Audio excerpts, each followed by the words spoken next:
Hi, everyone, and welcome into First Things First. I'm Jenna Wolfe. That's the Hall of Famer Cris Carter. That is Nick Wright. Welcome to a very rainy Monday morning here in New York City. Take the day off. Stay in. Watch us all morning. I feel like that that's idea. Good advice, Absolutely, right? Do yeah. nothing else. We'll write letters to your bosses. Coming up on the program, should we expect some rust from Tom Brady? Plus, Shaq with some harsh words for LeBron. But we start with the big story this morning, Tiger Woods, which had us all captivated all weekend. Tiger hadn't played the Open since missing the cut at St. Andrews back in 2015, but there he was this weekend in just his 9th major in 4 years, doing what most hoped, but few believed he could do, contend. And Tiger got close, even leading at one point on Sunday, but couldn't quite hold the lead, finishing 3 strokes back of the eventual winner, Francesco Molinari. Tied for 6th, he finished the tournament 5 strokes under par. Despite coming up short, Tiger had a glass-half-full outlook on his weekend. I need to try and keep it in perspective because at the beginning of the year, if you would have said you were playing the Open Championship, I would have said, I'd be very lucky to do that. I talked to, Serena and I are good friends, and I'm sure she'll probably call me and talk to me about it because you got to put things in perspective. She just had a baby and lost Wimbledon finals. I used to just keep it in perspective. And the same thing with me. I know that it's going to sting for a little bit here, but given where I was to where I'm at now, blessed. First of all, Tiger Woods may be the only person on the planet who could just say, I spoke to Serena over the weekend, and we should just all assume it's Serena Williams. Probably has her on speed dial. See, what did you make of Tiger's near comeback at the Open Championship? Jenna, Tiger's one of my favorite athletes. He's one of my favorite athletes to cover. But I do a Jenna Wolfe when I listen to Tiger because Jenna was pointed out in Tiger's comeback just how different all the interviews and the type of content. I've been there when Tiger has won a handful of majors. I'm talking about being at the golf course. I've been at the Masters with him, other golf tournaments are around the country. I have never heard Tiger Woods at any point in his career say that I was blessed. Like I haven't heard him in interviews right after reflect on other people. Typically, it's about him. It's about the golf course. He reflected on Serena. The reason why? Because he was at the All England Club watching Wimbledon, and that relationship that he has with them. When she came up short. Yes, yeah. And they're neighbors. They're in South Florida. And then also he talked about his kids. And as an athlete, it's really important if you get the opportunity that your kids actually know what you do.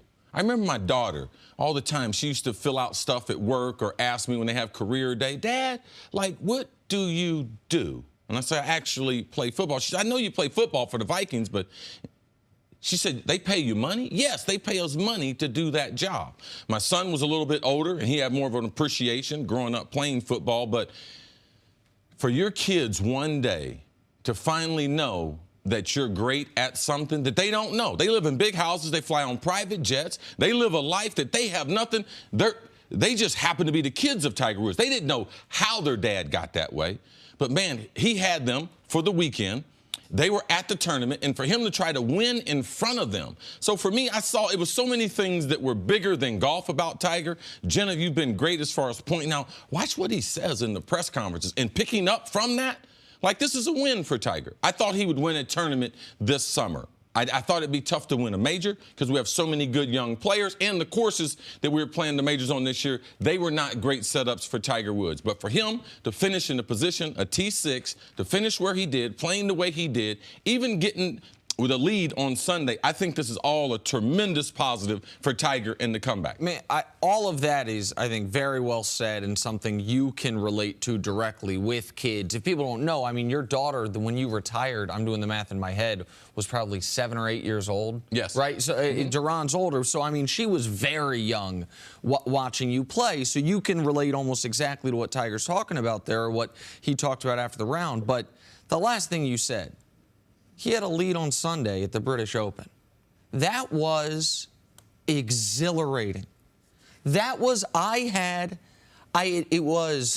it's a weird thing. It's almost like a high you chase. Like sitting there on your couch on Sunday, watching Tiger Woods climb back into and then take the lead for a major. It had been 11 years. The last time Tiger Woods was in that position, I was a month removed from graduating from college. I wasn't married. I didn't like, I was sitting there with my 4-year-old watching it. And I said to her, the last time he won any tournament, you weren't born. And your older sister was 2. That was a feeling that while I joke about, and I'm serious, that I've picked Tiger to win every major every time I've had an opportunity to for, I don't know, almost 20 years. I didn't know that we would ever get that moment again. And now it feels like it's a real thing, not just something you hope and wish for, that Tiger Woods winning not just another tournament, but winning another major can happen, particularly when you saw on Sunday, even though it was brief, the Tiger effect. I'm not talking about on Twitter. I'm talking about the other golfers. Like, what happened to the leaderboard on Sunday once Tiger's making his surge? Because Jordan Spieth might be the most talented golfer in his prime right now, and he fell apart. Like, Schauffele fell apart. Like, you saw guys all of a sudden hearing the roars of the crowd, and it reminded me of the mid-2000s. Yeah, and the guy playing with him, the Tiger effect is real. Molinari, the one he won the golf tournament. This is not about Tiger losing it.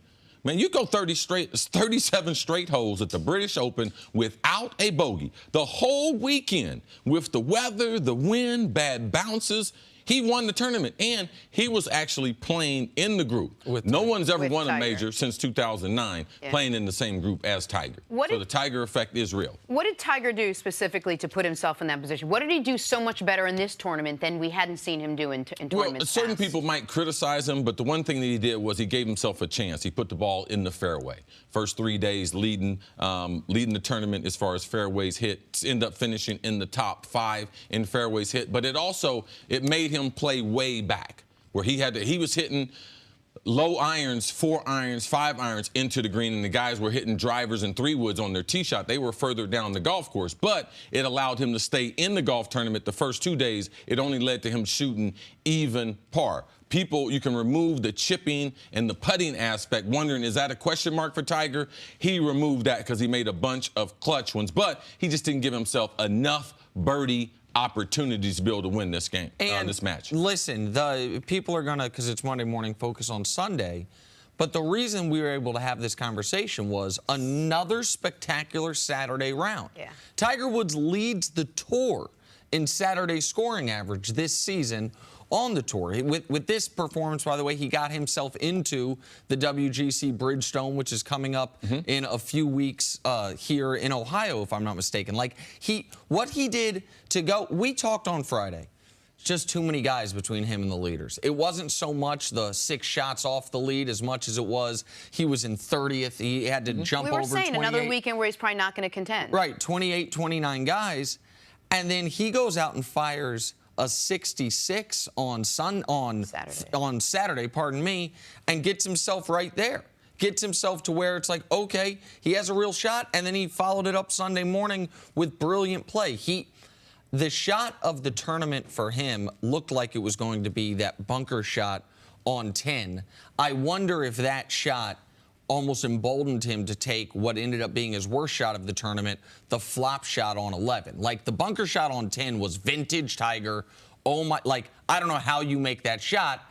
And then on the very next hole, he went for almost just as audacious a shot, and that ended up leading to the double bogey, which is what he couldn't overcome. Yeah, he had a couple different options on the flop shot. He could have played very, very conservative, hit it to the left part of the green, played for a 2-putt or a spectacular 1-putt to try to save his par, but it removed double bogey. When you get into big tournaments like this, I always try to tell you, bogeys tell one story, but the big numbers, double and triple bogey and 3 putts, those are the things that typically eliminate people. To me, it zapped the momentum out of the round that Tiger had. At that point in the golf tournament, man, a bogey would have been so much better at that point. But he took the chance, tried to hit the flop shot like Tiger Woods before. This time, he didn't pull it off, which led to a double bogey. And I believe that just took all the energy and stuff, led to a bogey after that. And it was too tough to catch him down the stretch. Real quick, on that flop shot, though, because you and I were talking on the phone.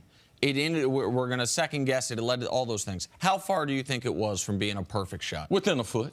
It was within a foot. It was the chance, but it was one of several shots that he could hit. People say, well, that was the riskiest.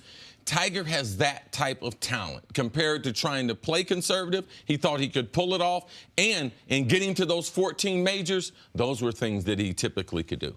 If only the golf world was watching Tiger Woods before. It seems like every sports fan is now right back on the Tiger Woods bandwagon, which is nice to see. Coming up, why is Tom Brady so excited for training camp? That's next. This is First Things First. So excited. All right, guys, as someone who never played in the NFL, you guys probably already knew that, I'd imagine for the young guys reporting to training camp has that new car smell to it, exciting and fresh and full of potential. For the veterans, maybe not quite as dramatic, unless you're all-everything NFL quarterback Tom Brady. The soon-to-be 41-year-old is reportedly excited for the start of this season. He showed up to camp early. Cece, how important is this training camp for Brady, given he missed OTAs? Not that important. It's not that important. I mean, when you are Tom Brady and you're in the same system, you're going to the same place. If he was playing in a different environment, different team, he had been traded somewhere else, it would be important. Okay. But no, he's very familiar with everything that they have in the offense. He's very familiar with the personnel that they have, absent of their left tackle. And training camp in the NFL is not what it used to be. It's not the dog days of August. No, training camp is so easy now. You can't have too many padded practices. You're not going to be practicing twice in one day with helmets and shoulder pads on. The lack of contact. And there's so many teams now that don't go away to some college campus. They do it at their facility. So it's so much like the regular season that it's not that important. Training camp, it's important to building a football team, but it's not that important for Tom Brady, given that he is so familiar with the surroundings and the way the game has changed over the last 5 years. I understand why it wouldn't be that important, but I also understand why he would be excited. There's a lot of things different about this year's training camp than last year's. First, this is probably the first time in a while he maybe misses football a little bit because, aside from the mandatory mini camp, he has been removed from it. Secondarily, like anyone that's married with kids can tell you this, you always want more time with your wife and kids. And then you have a few months with the wife and kids, and it's nice to get back to work. Sorry, honey, I gotta be early day at the office today. Keeping it real. And so, I think that's a real thing. Giselle, I got to be there a day early. Well, why? I mean, Jimmy Garoppolo, he's going to take your spot? Oh, no, he's not there anymore. No, but I understand what you're saying. No. Coach called. He said I need to be there. I need to be there early. Yesterday. Yeah. And so I think that is a real thing. And you mentioned Jimmy Garoppolo. I also think for Brady, this training camp is different from, I don't know if it's enjoyability or what the exact word I'd put on it, but guys like Tom Brady don't become Tom Brady without creating obstacles, at least in their mind, even if they're not real. And last year, I'm sure he went into training camp thinking, man, my coach wants to get rid of me. Everybody wants this new guy, even though I just won the Super Bowl. They still. And also, they were all talking about a 40-year-old quarterback. I'm 40, and so all that, and now he goes into. I feel like he was talking about Nick Wright. But, well, okay. He was talking about Nick Wright. I wasn't. That's what. No. Nick Wright. He was playing it back. Yes. This guy's washed up. This is the time he hits the wall. Oh, yeah, absolutely. If he's listening to clips, Nick Wright's on those clips. I am on them. I'm not the only one on them. In fairness, I watched that Time vs. Time episode as well. I was not the only voice there saying 40-year-old quarterback. That at some point you hit the wall. So for all those reasons, I would get why this training camp feels different, at least a little different, a little fresher. Now, what he has working for him is something that didn't happen this offseason. Josh McDaniels didn't take that job. He doesn't have to learn another new offensive coordinator. He doesn't have to have a new voice in his head, a literal voice in his earpiece during the game. He has the continuity from the coaching staff perspective on the offensive side of the ball. And one other thing, too, is the last time he got out and played football competitively was a tough loss. And you want to sort of get out, and the next game is going to be, the next game is going to be the first time you can actually have a clean slate. But then my question to you, CC, would be, if he knows the offense and he knows the personnel and he knows what to expect, why is he so excited to get out there? Tell me, as a veteran player, what is it that makes a guy like Tom Brady want to be there early? Well, for one, Tom's really good at this. Everyone's excited to do something they really do well. Like, I guarantee if they were running 40-yard dashes, he wouldn't be excited about that. And once you get to training camp, you're one day closer to the regular season. So, yes, there's excitement about training camp. But let's look at the last 4 or 5 years in Tom Brady's life. You guys think that this year is something different because he did time with Tom versus time, or because he lost Super Bowl? No, he's lost 3 Super Bowls. All right? So in the last several years, this is just another version that Tom's got to get ready for. You guys remember when he was suspended? I think he was pretty motivated to come back that year, right? And the year before that, they had lost the Super Bowl, right? The year before, they had lost the Super Bowl in 2011. So they hadn't lost the Super Bowl the year before he was suspended. Okay, so even before he was suspended, he was trying to get back to where he'd been because they hadn't been there in a long time. And he was in that debate, who's more important, Tom or Belichick? And then once he gets the suspension, he comes back, fights that. He wins the Super Bowl, right? Yep. And so he's motivated that next season to come back because he's defending Super Bowl champion, and that was number 5, which then people said, okay, now he is the GOAT. So every season Tom Brady laces it up, he's going to be motivated because there is something at hand. History is at hand every time he takes the field now. Let me ask you one continuity personnel standpoint. I have no level of concern about Brady's play given the turnover at wide receiver because that is something he is very used to. Even Noah Edelman for the first month. And Brandon Cook's gone. He's used to turnover at wide receiver. He's not used to turnover at his left tackle. Does having a new left tackle change?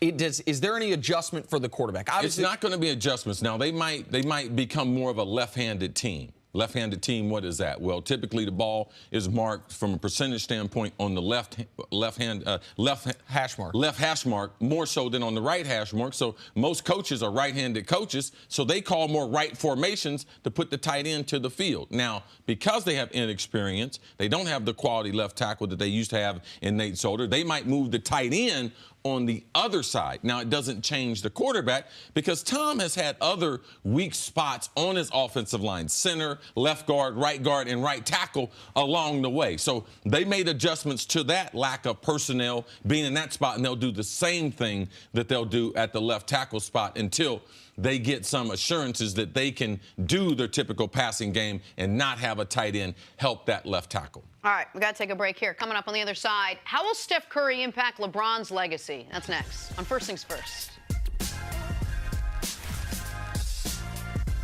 On Saturday, former champions highlight UFC Fight Night on Fox. Saturday at 6 Eastern on Fox, or stream it live on the Fox Sports app.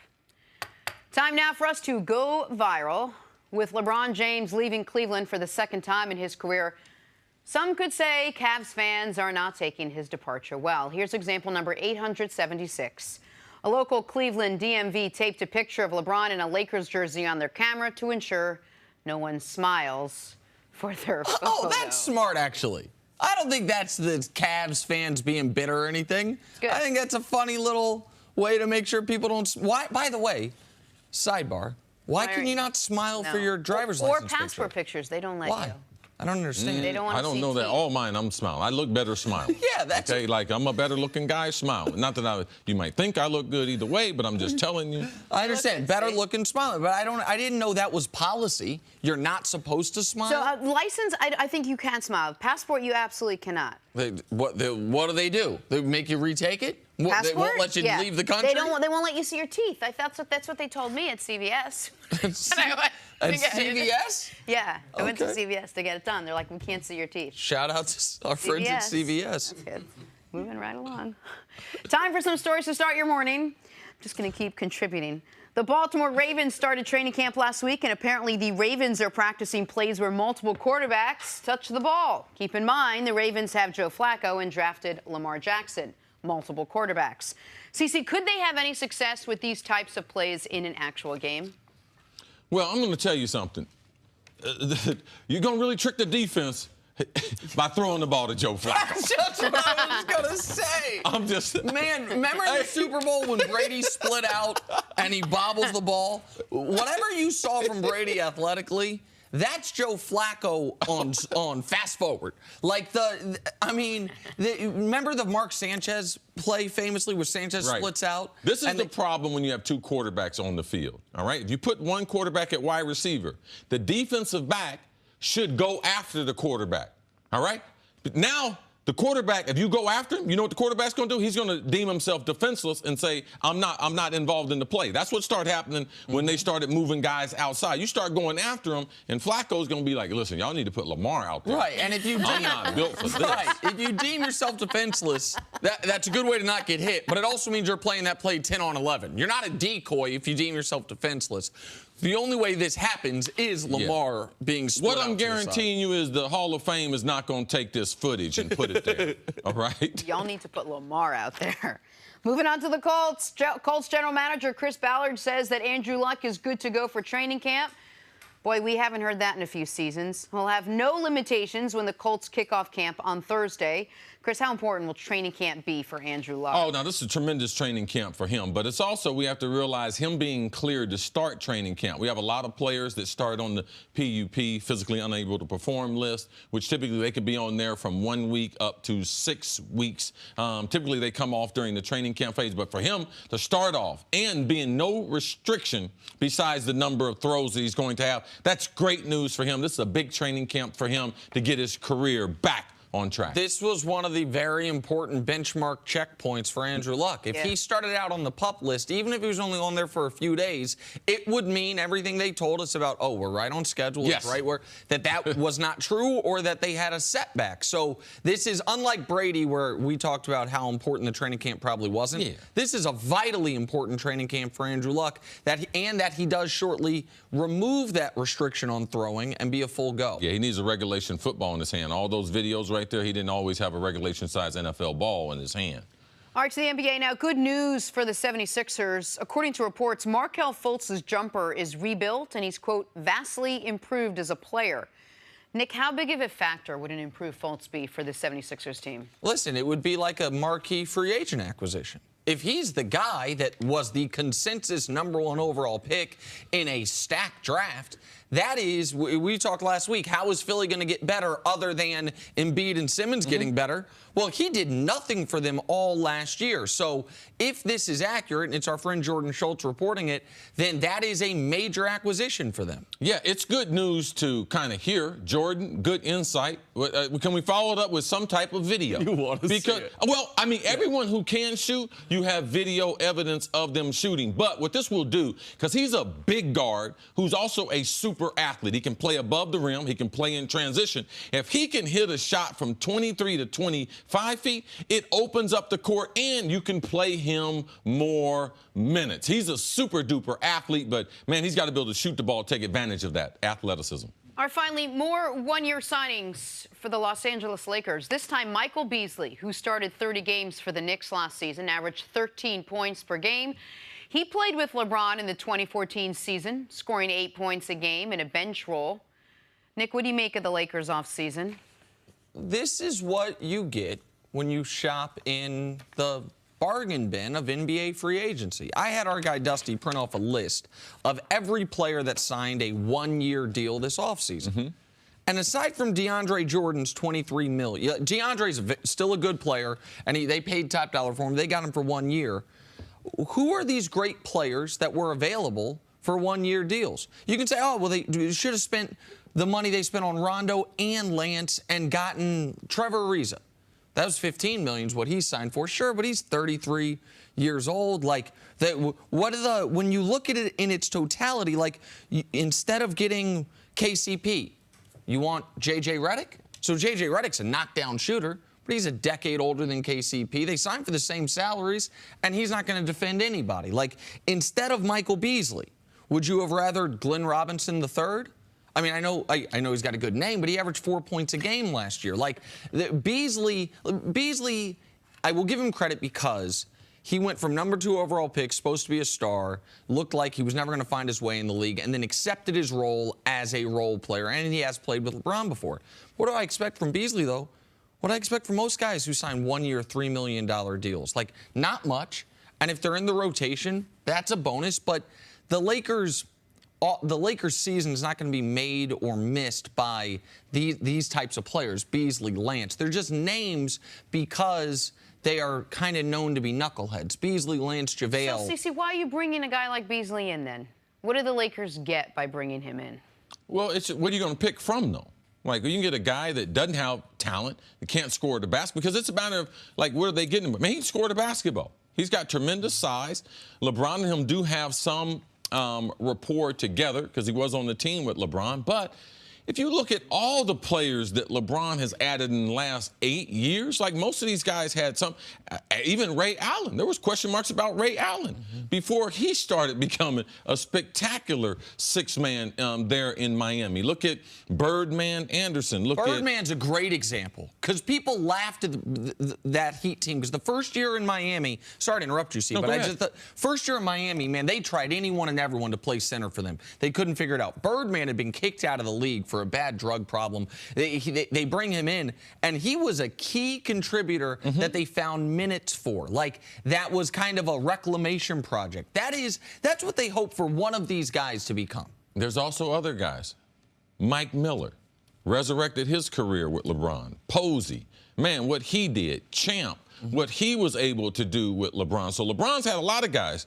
Man, J.R. Smith, we can always use J.R. as an example. They threw him in. What did LeBron say when they made the trade? They said because the Knicks weren't going to do the trade unless they could include J.R. David Griffin was hesitant to do it because they were going to include J.R. And LeBron says, you bring him here, I got him. I'll take care of him. And that was up until Game 1 of the 2018 NBA Finals, that ended up being accurate. Yeah, so even Kyle Korver, everyone was looking for Kyle Korver to play major minutes, but with LeBron, these players, even one-dimensional players, have played some of the better minutes that we have seen them play in recent years. So they're hoping that being with LeBron, that these veteran players, that they can help these younger players. And obviously, LeBron feels comfortable moving forward. This is a one-year deal. It's not like we're trying to build the world's best building here, where we got the best foundation thing. No, you have LeBron. It doesn't work out.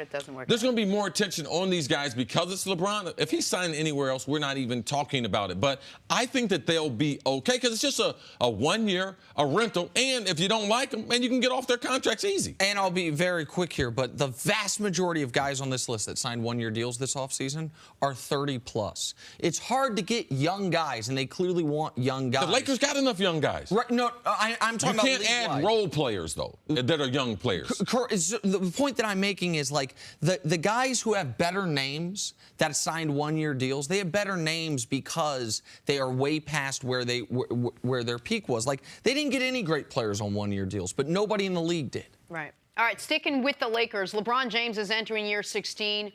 Still looking for more titles. Former Laker great Shaquille O'Neal tends to count titles. He said this about LeBron. Follow me here. When I had my 3 rings, I wanted to get 4 before Kobe did. Now we got 4, then Kobe got 5. I didn't want Tim Duncan to get 5 either. So I thought LeBron's process was going to be, I got 3, Steph's got 3, I'm going to stay in Cleveland, bring some people here, or go to a team I can get 4 before he got 4. Told you to follow me. I don't see it happening because Golden State just added Boogie Cousins. So when I was playing, I didn't want anyone saying they had more rings than me. Seems to me Golden State is going to get at least 2 more. See, will it impact LeBron James' legacy if Steph Curry or Kevin Durant end up with more rings, or has LeBron cemented his legacy as is? I don't know. I don't know how LeBron feels about it. I know he doesn't feel the way Shaq does, but that's one of the things that held Shaq's career back. Shaq was really petty. Shaq could have stayed in Los Angeles and won maybe a couple more with Kobe. And maybe why Shaq was looking around at Tim Duncan, these other players, maybe he should have been working out. maybe keeping his weight down, because maybe that's what prevented him from winning more titles compared to just sitting there and saying, I don't want Tim Duncan. Why are you hating on Timmy? Timmy's out there taking care of himself. Timmy was in some of the best shape later in his career. Man, he had knee problems and everything, got his weight down. Like, why are you out there hating on him? Kobe earned those. After losing one, being humiliated, he ended up getting 2 more without Shaq. Now, Kobe and Shaq had a personal battle. LeBron, I don't think LeBron's going to make it personal with these other guys. He has no control over it. I think his legacy, he made the best move for his legacy and also long term. People forget how many teams Shaq played for. Shaq was still looking for another ring even there at the end. Teaming up with LeBron. Yeah. So I don't think LeBron's overall psyche is the same. Even though they're both great players, we don't think alike. We don't go about things the same way. And LeBron's career hadn't been like Shaq's career was. And the other thing is this. Shaq, when he says, I was worried about Kobe, I was worried about Duncan, whether petty or not, those are guys that were legitimately in the discussion for who's the best player of their generation. Is it Kobe? Is it Shaq? Is it Duncan? Like, I personally believe it was Duncan. Some people believe it was Shaq. Some believe it was Kobe. Like, that's a real debate. And so Shaq is, I understand to a degree why Shaq would be, all right, we're going to count MVPs in this category. We're going to count titles. We're going to, all these types of things. There is no discussion about the best player of this generation between Steph, LeBron, and Kevin Durant. That does not exist to anyone trying to have an intellectually honest conversation. Yeah, that makes sense. That makes sense right there. I never thought of it that way, that now, because Shaq, he had to clarify. Sure. Because he wasn't clearly better than those guys. And, man, before Kobe got hurt, the consistency between Duncan and Kobe, those things put him above Shaq. And LeBron doesn't need the rings to cement his legacy when you're comparing yourself to Steph and Durant and Steph don't think they're better than LeBron. Correct. I think Durant thinks he one day will be the best player in the league, but that day is not here yet. Right. He didn't have the mindset that those three had in Duncan, Kobe, and Shaq. Right. That was a real, like, Duncan is so quiet, you don't know. But, like, I'm sure Duncan felt like, and he was correct, by the way, there was a long time he was the best player in the league. Yes. And one thing Duncan has going for him, and this is why I think he's the 6th greatest player ever, and I will always stand for Tim Duncan. Tim Duncan was the best player on 4 championship teams. So this is something that gets lost in the wash sometimes. We just count the rings, right? So Kobe's got 5 of them. And kudos to him. One of those rings, and he averaged 15 points a game on 36% shooting, but the ring still counts, right? Mm-hmm. So Duncan was the best player on 4 champions. He has 5 rings, but the best player on 4. LeBron's been the best player on 3 champions, obviously. Kobe, that's why those last 2 were so important for Kobe. Kobe's the best player on 2. Shaq's got 4 rings, but he was only the best player on 3 of them. It's the biggest feather in Jordan's cap, obviously. It's not just the 6 rings. He was the best player on all 6. Magic's got 5. He was the best player on 3 of those. Kareem's got 6. He was the best player on 3 of those. Like, so when we do Steph and KD, Steph's been the best player on a team that's won a title once. KD's been the best player on a team that's won a title twice. Even if they go and win some more, like, it's going to be tough for Steph and KD in any metric, really, to equal or come close to LeBron, aside from raw ring count. Now, raw ring count, I would imagine, if I had to bet money, I would say Steph will finish with more rings than LeBron James. I would be surprised if he didn't. Like, it's going to be hard for LeBron to get past 4, and I'd be surprised if Steph doesn't get at least 4. So you follow me? But that's not how I evaluate all-time players. But that's why when you do evaluate all-time players, it gets a little blurry because rings obviously factor in, but it can't factor in with a guy like LeBron, who's so clearly the player of his generation right now. So you can't have the same LeBron-Jordan conversation as far as rings go with LeBron and then Steph, KD at the same time. He's already cemented his legacy. Yeah, I mean, it's no doubt. It's really hard to have these conversations, and you have to try to figure out some type of angle. If it's not rings, is he the best player? How many MVPs? But that's why I tried to, and someone pointed out on my Twitter, like, you should talk about your favorite player compared to the best player. Because if you like a player, it's going to be hard in your argument or your conversation to be able to really understand other people's point. Michael Jordan and what he did is second to none. Winning 3, then winning 3 more, and all those times being the best player on the court, that to me is the unapproachable. Now, longevity, LeBron, all that, yeah, he has all that going in his favor, but 6 times MJ was the best in the finals, and they won. And that right there is the stat that kills all the arguments. So the other thing that I think is interesting with what Shaq's talking about in regards to LeBron's decision, because he says go to Cleveland or go somewhere you could win right now. That's probably Philly or Houston. You got to keep in mind for LeBron the last 2 years.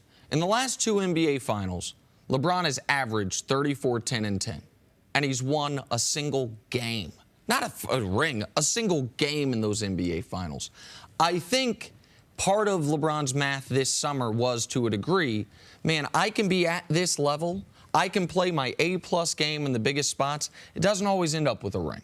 So that's where we discuss why his family, why the lifestyle, why all of that had a bigger role in this decision than other ones before, because whether or not you win a championship, we saw it these last 2 years, is not up to the individual player, right, no matter how well he plays. All right, let's take a break. Coming up, talk some football. Well, the Vikings' new offense make them the favorites in the NFC, just like that. That's next on First Things First. Welcome back to First Things First. Former head coach Eric Mangini's back with us after a little time off. Coach, looking tan and ready to go. I am good. My training camp tan ready. See that? Yeah, and you also brought a fantastic nor'easter through the... Well, it's the least I could do. Thank you very much. You know how much I care. Appreciate that. Hey, if you're an NFL team who came one game away from the Super Bowl last year and then added star quarterback Kirk Cousins, you're probably going to be good this year. That is where we stand with the Minnesota Vikings and their high-potent offense. Vikings tight end Kyle Rudolph said, quote, "It's been a lot of fun to see what new offensive coordinator John DeFilippo can do with all. Jenna practiced that all morning. No, she didn't. She really did. No, I'm giving you credit. You did. You just she should have. With all the chess pieces, said Kyle Rudolph, at his disposal. CC, let me start with you on this one. How dynamic can this Vikings offense be? Well, I think first fans should know, as far as DeFilippo, what he's done in a couple other places in Cleveland. He had a tight end that can't outrun Jenna. And definitely that's Jenna can run. Just relax, Jenna. He is a professional athlete. Okay? You see how I tried to include her in the show. Okay. Watch how I do this. You can't outrun me? DeFilippo also got the name right. When he was in Cleveland, he had a tight end that couldn't even outrun Nick Wright. All right? Nick Wright's got more ability than Gary Barnidge. Gary Barnidge, man, is not a tight end that you would think would be highlighted in an offense.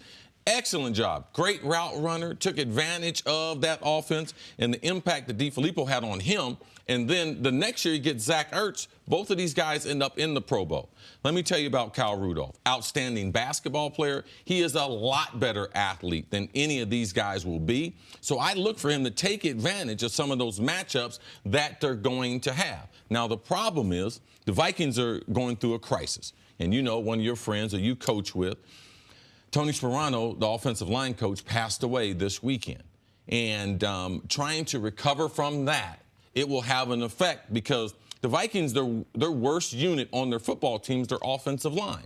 So Kyle Rudolph's a tremendous blocking tight end and a tremendous receiver. So they've had him stay in an awful lot. So whoever they decide is their offensive line coach, they're going to have to decide, do we go one back, play two tight ends, because then we can get Kyle off, have the other tight end stay, which I believe will be one of the predominantly one of the sets that they're going to use, because DeFilippo's had a tremendous amount of success, and Kirk Cousins has been great throwing the tight end since he was the starter there in Washington. So you're talking about a perfect marriage between the offensive coordinator, a quarterback, and a really talented tight end. I look for them to be able to utilize the tight end more, and this is going to be a special part of an offense that I believe is going to be very exciting, Coach. And I really like Kyle Rudolph. I think he's extremely talented. I think in this offense he has a chance to take another jump. I totally agree with you there.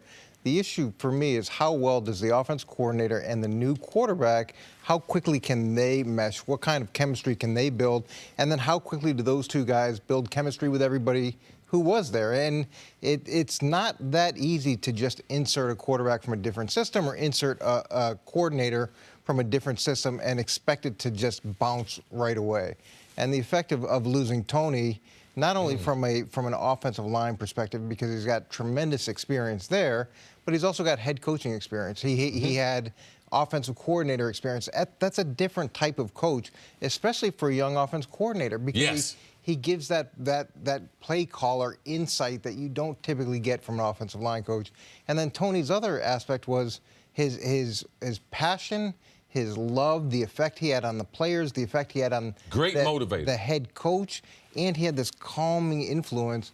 That's going to be missed just tremendously. And listen, all deaths are tragic, but it was also, it was sudden. It was out of nowhere. It's not like Tony Sparano had been sick. This was, I mean, if you guys saw the story, it's unbelievable. He and his wife, they go to the hospital at the end of last week. He's having chest pains. He gets discharged, and then she finds him after having had a heart attack this week, and it's awful. And there's the football perspective, as you mentioned, but there's also the perspective from the other coaches and human beings, the offensive line, all these things about losing someone that suddenly and that quickly, and how you deal with that while, as you mentioned, training camp is when everyone's coming together, right? Like that, for some guys it's really important, for some guys not as important, and now you have the specter of this, at least for the time being, hanging over the entire organization. Yeah, and his impact, he had a great relationship with the head coach, and for me, when I had Bill Callahan on my staff, who was a former head coach, the ability for me to go down to his office and say, hey, this is a problem I'm dealing with. What do you think? And he could give me that insight. And they also had a personal relationship. Yeah. And then for a young offensive coordinator, I know he did it for a year in Cleveland, but he's still a young offensive coordinator, to be able to go to a person like that and say, hey, what do you think? Give me some ideas, give me some thoughts. Add to that the moderating, calming effect that he had on the group in general because of his personality, because of who he was. That's going to be really hard for them to deal with. How much does that change, plus a young offensive coordinator, how much does all of that affect the fact that you do have a new quarterback in there, albeit a successful one, but a new quarterback that's going to have to come in and learn the system now? Well, I do think it's actually an advantage to bring in a new offensive coordinator with a new quarterback, in the sense that the quarterback's going to have to learn. Yes. Everybody else is going to have to learn. They're all learning together now, as opposed to if the quarterback just was inserted with the previous system where he was the only one learning what had to happen. But that chemistry, how well do those two guys mesh, and how quickly do they see things the same way is going to be a big factor. Yeah, all teams will say training camp's important. For teams like the Vikings, it's more important because of the things that they didn't have in place. Also, the Vikings are changing environments. They are not going to Mankato State, where they've always gone to training camp. They're staying at their new, pristine facility. Oh, they got to rough it there. I mean, it's a multi-million-dollar. Them and the Dallas Cowboys have the two best practice facilities in the NFL. So now they're trying to adjust to that, but they're doing it at home. It's a lot of adjustments, but tremendous expectations on that coordinator and on that quarterback. Well, the expectations on the quarterback is what I want to get into for a moment here, because Case Keenum, statistically, if we did one of those blind stat tests, even though the Vikings were 13-3 last, you wouldn't believe how great his stats were. I mean, he had 98 quarterback rating. He had a better than 3-to-1 touchdown interception ratio, averaged 7.5 yards per attempt. But it's still Case Keenum. So even though those were great production, I think for most people going into this season, we're like, okay, well, we got better at quarterback. We just gave the first ever fully guaranteed long-term contract in NFL history to a guy. We need to be much better at quarterback. It's hard to be much better. It's not hard to be much better than Case Keenum in a vacuum, but it's hard to be much better than Case Keenum was last year for that team. But the thing about it is, a lot of times what we see, and we see the numbers. Let me tell you about the Vikings and their play calling, all right? Because they did a job for Case Keenum, all right? Because Case has been known. And the offensive coordinator, who is now the Giants head coach, he did a great job. And they had a tremendous amount of trepidation with Case. Even when Case was hot going into the playoffs, they didn't have a whole bunch of confidence in him. And if he had not played well early, they could have easily pulled the trigger on him. Well, that's what I was going to get to, is that the numbers look great. But we know, I mean, this is a team that obviously we followed all year long and you're very close to. We know that they were not giving him the full menu of options for this, what I think is a super talented skill position group. They didn't have Dalvin Cook. They will have him. We talked about Kyle Rudolph. It's not even to mention Thielen and Diggs, who's one of the best duos of wide receivers in the leagues. You can now, especially with Cook coming back, you can go into a game, if you believe Kirk Cousins is the quarterback they clearly believe he is in Minnesota, and say, However, whatever you're trying to take away from us defensively, we can go beat you the other way. If this is a game where you're real worried about a running game, we trust Kirk Cousins drop back and throw the ball 40-plus times. If you think if you're just going to play, never going to put 8 in the box, and you're going to really guard against our wide receiving options, we trust Dalvin Cook and Kyle Rudolph to beat you. Like, I think the Vikings have as much of a diversity of options offensively as any team in football this year. But just because you paid the quarterback like Superman, it doesn't make him Superman. And I give the Vikings a lot of credit last year for understanding what Case Keenum's weaknesses were, what his strengths were, and playing to those strengths.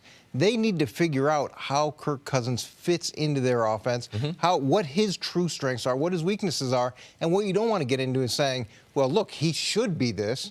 Well, if he's not that, don't put him in a position where he can fail. And even though you've got these high expectations and you've committed so much to him, do what he does best. And sometimes that's hard to do initially. All right, Case Keenum was awesome. Coach, we're going to see you a little bit later on in the show. Only one of the Jenna's guy. Jenna's a Broncos fan this year. Still a starter in the league. Coming up, can Carmelo Anthony make the Rockets any better? That's next. This is First Things First. Boom! I don't know what Cece's doing. Back here, First Things First with NBA catching lobs there. Sarah That would have been Gustav. catching the lob because you did the dunk. Threw you a lob. Let me see. Throw me a lob, Cece. Cece can pass it and dunk it. Man. You know, like throw it up to Jenna, yourself. the last time you were throwing a lob, you offensive goaltended, I got through that the one rim, wrong. knocked it out. I got zip it wrong, but I'm done getting things wrong. Okay. All I'm right, on it's it. 7:35 Throw me a a.m. lob. East Coast time. I'm ready for it, see? And All right. Sarah and Nick. All Here right, we go. we got you, Jenna. I got your back, Jenna. Dialed in and focused. Here we go. Talk some Melo. What does it say? It was just waiting. Carmelo Anthony and the Here we Houston go. Rockets continue to claim they're just friends, even though rumor has it they're far more than friends. Rockets GM Daryl Morey said the Rockets are in the mix to sign the veteran forward, while James Harden added that adding Melo would be a great acquisition for us. Sarah, given where the Rockets are right now, does Melo make them a better team? I don't know. I don't know, and that's probably not the correct answer. Or in what But there we're would have to looking be a for. reason why. I don't know is I not a think- good answer on TV. Yes, you know, I got no big but- argument about this But one. I think there's a setup, like, I don't know because of something. I believe that Melo could make them better. Do I think he can make them significantly better? No, not necessarily. But I do believe Melo can make them better because of the buyout. They're signing him in a minimum. So they're not paying a lot of money for him. He's a player who, if he accepts his role, if he understands Big if. how he, which is a big if, and that's where the question mark comes in. If he accepts his role, what they need out of him, what he can contribute, then yes, I believe that he could make them a little bit better. You add a 10-time All-Star and towards the end of his career, but he can still do some things for you on the offensive end. I'm not sure Melo is ready to accept his role, and that's going to continue to be the question until we get them out on the floor, because we spent an entire year last year watching him with the Oklahoma City Thunder, wondering if he was going to accept the role that he was in. So now, this second year, now after he was waived, and, you know, does he reevaluate of being with a team that, again, has the potential to win? Will he do what it takes? And that's where, I don't know. I think this season should be easier for Melo. I'm not going to get into how a guy reacts to a buyout and all that kind of stuff, because Melo's to the point in his career, if we have to keep trying to tee him up, well, what do you think, Melo? Do you think Melo understand? At some point, you know, you either have to listen to your body, you have to either listen to your career, what it's saying. He just got his contract just got purchased, so that should speak to him. But I'm sure he's talking to Chris Paul, and the conversation should go something like this: man, what do you and James Harden need? This ain't about Melo. This is about the other players. It's about the talent. Man, what do they need? Because Trevor Ariza, Luke Richard, Bob Moute, they knew what these guys needed. Now, Luke Richard, he couldn't do it in the playoffs, but there was a clear pattern, game plan for what they need these role players to do. Chris Paul needs to sit down with Melo and tell him, man, this is what we need you to do. Because James Harden had to sit down with Chris Paul last season and tell him exactly what he needed. And that worked out. So we had all these questions going into the season. Will this work out? They had a conversation. It worked out. Melo, at this point in his career, he should be doing what these other players need, because he is strictly a role player. And they do need his spot-up shooting ability. They do need his scoring. It should be easier because Houston can score the basketball so much easier and in so many different ways than OKC could. So I believe that his role, it should be carved out, it should be talked about, and I believe that he should, at this point in his career, he should be able to do what they need him to do. And he should be able to accept that. And the reason that I'm optimistic about this, and the question is an important one. The question is not, does Melo make the Rockets better than they were last year? No. It's as they presently sit here, having lost Ariza, having lost Mbah Moute, with Chris Paul a year older, as they sit here today, are they better with him or without him? Even Melo's detractors couldn't say that, oh, Houston, something, they're not a better team today if they sign Melo. Unless you believe that he won't do any of those things. If you believe... Well, they don't have anybody else. He's the best available player on the market right now. Absolutely agreed. Unless you... Listen, I think if you think Melo's going to come in there and not acquiesce to what they need, there are some guys that are still technically quality basketball players who are bigger negatives than positives for teams trying to win a championship. I think that's how some people view Carmelo Anthony. The reason that I will be confident that he will be able to help them if he signs with them is there is a team that would sign him that has better weather, that has the same no state income taxes, that is not trying to go win a championship, that will feature him offensively, and that has one of his best friends still there. And that's Miami. If Melo doesn't... Oh, let me tell you about veteran players going to Pat Riley, though. You don't see them going down there. Pat Riley got that body fat test. 10% body fat? 10%. No. And the workouts are brutal. Okay? So you don't go to Miami as an aging veteran in a buyout unless you're going to coast. Unless you have a different mindset than Melo has ever had in his career. So I never thought that was going to be a good match anyway. Okay, well, I guess you have a perception of Melo as not a hard worker because he's never been chiseled, or you have a perception of Melo's work ethic that I've never had. Well, if you read Melo, you read Men's Health magazine, he did an article in there as far as the things that he eats, and he didn't take care of his body. All right, so it's not me making up stuff. Well, go ahead. I was just going to say that is something I don't think he ever prioritized. And it seemed like he started to, but I don't know, he doesn't view that the way many NBA players do. Right. Now, I so think I don't you know can. if But that this is the problem, though. with him. You can get away with that when you're younger. you're young and but when athletic. you get older, it plays a part in who you are as an athlete. I agree with all of that. I think we can, to me, how you eat is a different bucket than how hard you work. Yes. You mentioned in Miami, you're not going to get there. Let me tell you something. You can't remove both of them because how well you eat, it helps how hard you're going to work from the energy that you get from your food.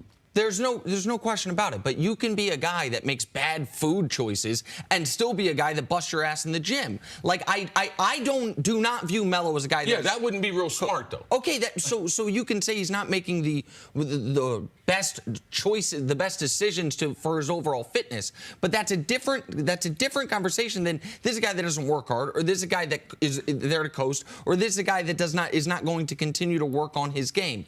If he chooses Houston, and I think he will choose Houston, he's doing it eyes wide open about who the coach is, about how close they were to a championship, and he would be doing it because he wants to be a part of that. It would be an illogical decision for him to choose to go to Houston with the same exact mindset he had last year in Oklahoma City. I would wonder, though, does he understand the limited touches he'll get? How they want to integrate him into the offense? Because as of right now, like, James Ennis is not going to be your starter. It's going to be Carmelo Anthony. So in my mind, is Carmelo looking at this like, yeah, I get it, but I want to win, and I could also start here.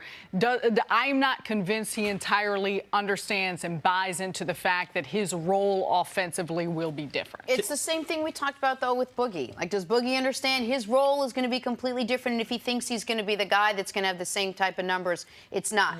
Melo didn't seem to want to embrace any type of different role when he saw the team changing last year in Oklahoma City, and it doesn't look. He was coming off a 22-point-a-game season when he got to Oklahoma City. He didn't know. This is not yet where he was at in his career. Like, this is my question that I would just have for you, C, or you, Sarah. Why would we know it but Melo wouldn't? Why would we be able to see something? It's a matter of what we deem to be important. Like, we think that Melo is his last dying wish to win a championship. We don't know that. Like, we don't know that. We know he won't play the forward position. Don't want to do that. We know he's not going to play great defense. All right? So Are you saying why would we understand what his role should be and what point he's at in his career? Why would we understand that if he goes to the Rockets, that you're not going to be the featured offense, that you're going to have decreased touches? Why would the entire world know that except for him? I think, because he wants to play basketball. He's a future Hall of Famer. He's a future Hall of Famer that's used to putting up 20-plus points a game every season of his career. Yeah, and he's playing with guys that he believes that could raise his level of play. Everyone don't look at themselves and truth tell. Oh, you know something? I need to play a little defense. No, they don't do that. So if Melo did that, my commentary would be totally different. Thank you for listening to the First Things First podcast. Remember, leave us a review and tell us what you think. Subscribe to the podcast on Apple Podcasts and catch us on FS1 Monday through Friday, 6:30 a.m. Eastern. For Cris Carter and Nick Wright, I'm Jenna Wolfe. So long, everybody.